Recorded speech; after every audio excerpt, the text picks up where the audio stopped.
Hier soir, un énorme scandale de 45 milliards d'euros a éclaté au sein de l'Union européenne. Et pourtant, l'UE ne cesse d'affirmer qu'elle veut utiliser l'intégralité des avoirs russes pour aider l'Ukraine, mais c'est un mensonge éhonté.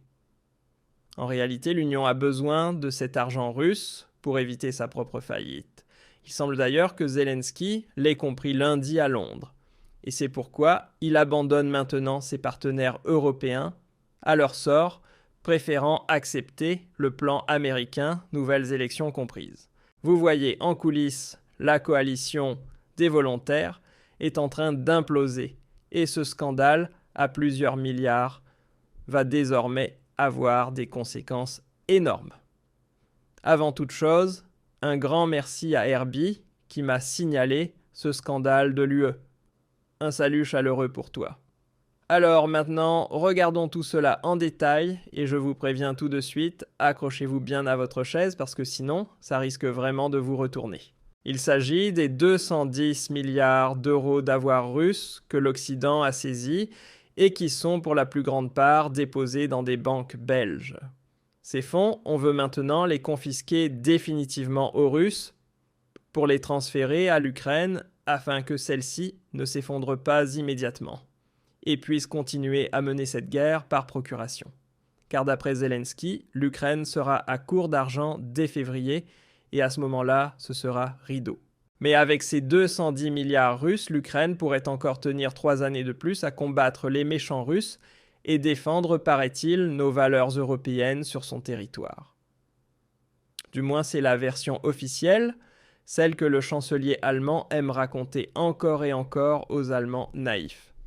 Le problème, c'est que cette histoire est un mensonge du début à la fin. Mais que peut-on attendre d'autre de notre super chancelier du mensonge ? Et c'est justement pour cela que c'est d'autant plus frappant de voir que même la Berliner Zeitung parle désormais de ce nouveau scandale. L'UE a besoin de l'argent russe pour rembourser une vieille dette. Une part significative du crédit controversé de l'UE ne part donc pas en aide à l'Ukraine. L'argent servira au remboursement d'un ancien prêt contracté auprès du G7. Quoi ? Les avoirs russes ne vont donc pas à l'Ukraine mais servent en réalité à rembourser un crédit des pays du G7. Là, ça devient vraiment grave. Dans le monde de la finance, on parlerait d'un système pyramidal. Lorsqu'une entreprise utilise l'argent d'un investisseur pour payer ses dettes envers un précédent créancier, ce genre de procédé est en règle générale pénalement répréhensible.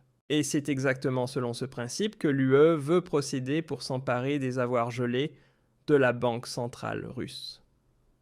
Le magazine américain Politico a eu accès au projet correspondant de la Commission européenne. Selon ce document, le prêt de réparation proposé par l'administration d'Ursula von der Leyen prévoit que 45 milliards d'euros du paquet global serviront à rembourser un crédit G7 accordé à l'Ukraine les années passées. 115 milliards seraient destinés au financement de l'industrie militaire ukrainienne et seulement 50 milliards seraient utilisés pour couvrir les besoins budgétaires de Kiev. Waouh! Même la Berliner Zeitung parle ici d'un système pyramidal hautement illégal et pénalement répréhensible. Autrement dit, on commet ici une infraction en toute connaissance de cause et tous les acteurs, y compris les politiciens européens, en sont parfaitement conscients. Et en y regardant de plus près, il ne s'agit même pas d'une mais carrément de 2 infractions. D'abord, l'UE veut tout simplement voler à la Russie 210 milliards d'euros, ce qui constitue déjà en soi un délit colossal, un vol à la plus haute échelle. Ensuite, elle veut utiliser cet argent pour faire tourner un système pyramidal illégal uniquement dans le but de sauver sa propre peau. Vous voyez, donc on a ici affaire à de la fraude, à des délits graves et à une énergie criminelle sans limite, le tout au sommet même de l'Union européenne et bien sûr avec la bénédiction de personnages comme Friedrich Merz et compagnie. et cela dans un contexte où l'UE prétend vouloir instaurer un registre de transparence et supprimer l'argent liquide pour lutter contre le blanchiment d'argent et autres délits financiers. Mais en même temps, c'est l'UE elle-même qui représente le tas de corruption le plus flagrant au point de commettre ici des infractions financières délibérées à ciel ouvert sous les yeux de tout le monde. Franchement, un citoyen ordinaire ne pourrait même pas inventer un truc pareil. Mais revenons à l'article, car les choses deviennent encore plus graves. Concrètement, cela signifie qu'une part considérable des fonds d'aide va être utilisée pour un rollover, c'est-à-dire le renouvellement d'un ancien crédit. Dans le G7, on retrouve en plus des États-Unis et du Royaume-Uni plusieurs pays européens majeurs. Politico ne précise pas quelles banques dans quel pays cherchent à minimiser leur risque de défaut avec ce prêt, mais ce modèle rappelle fortement les fameuses aides à la Grèce, où des milliards d'argent public avaient été utilisés pour sauver des banques allemandes et françaises, pendant qu'on imposait aux Grecs une cure sévère d'austérité et des règles de privatisation draconiennes. Et maintenant, on comprend mieux l'urgence de cette nouvelle vague de financement. Elle est directement liée au fait que certaines grandes banques veulent à tout prix éviter de se retrouver en difficulté à cause de défauts de paiement. Et cette dernière phrase, vous devez vraiment la savourer, car c'est exactement là que réside le véritable enjeu de la confiscation des avoirs russes. L'urgence du financement vient du besoin pressant des grandes banques européennes d'échapper à une situation de faillite. Pour le dire sans détour, ces banques ont accordé d'énormes prêts à l'Ukraine. Et comme celle-ci est en faillite et incapable de rembourser, ce sont maintenant les banques elles-mêmes qui se retrouvent dans la tourmente. Elles ne récupèrent pas leur argent entrent en zone de turbulence, ce qui signifie très concrètement qu'elles risquent elles-mêmes la faillite. Et attention, ici on ne parle pas de broutilles ou de quelques millions, il s'agit de 45 milliards d'euros. Et la situation des grandes banques européennes est devenue si critique à cause du défaut de paiement ukrainien qu'il faut désormais en toute urgence confisquer les avoirs russes pour sauver ces banques. Ou plus exactement, pour que l'UE et ses politiciens puissent se sauver eux-mêmes. Car nous l'avons tous déjà vu lors de la crise financière, toutes les banques sont étroitement interconnectées. Et si la première tombe, cela déclenche une réaction en chaîne. Une banque s'effondre, elle entraîne la suivante, et ainsi de suite, tout le système s'écroule. Surtout si une première banque européenne vient à faire faillite, alors un bank run éclatera immédiatement partout en Europe, car les clients perdront confiance, retireront massivement leur argent, et là ça deviendra vraiment le chaos total. Une banque après l'autre tombera, et le système financier européen tout entier s'effondrera. Et tout cela à un moment où nos gouvernements bellicistes sont déjà extrêmement instables et qu'il ne manque qu'une étincelle pour les faire tomber, que ce soit notre propre gouvernement ou bien celui du Royaume-Uni ou de la France. Il ne s'agit donc plus seulement de sauver les banques européennes, mais carrément de sauver les gouvernements eux-mêmes. Et c'est précisément pour cela que le chancelier fédéral, Friedrich Merz, appuie à fond sur l'accélérateur et veut faire passer en force la confiscation des avoirs russes, car il sait que sans cela son gouvernement s'effondrera.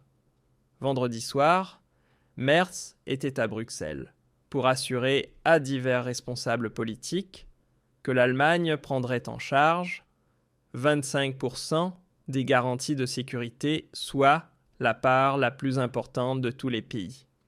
Après la réunion, Merz a déclaré que l'implication particulière de la Belgique dans l'exploitation des avoirs gelés était indéniable et qu'il fallait absolument veiller dans toute solution envisageable à ce que tous les États européens assument le même niveau de risque.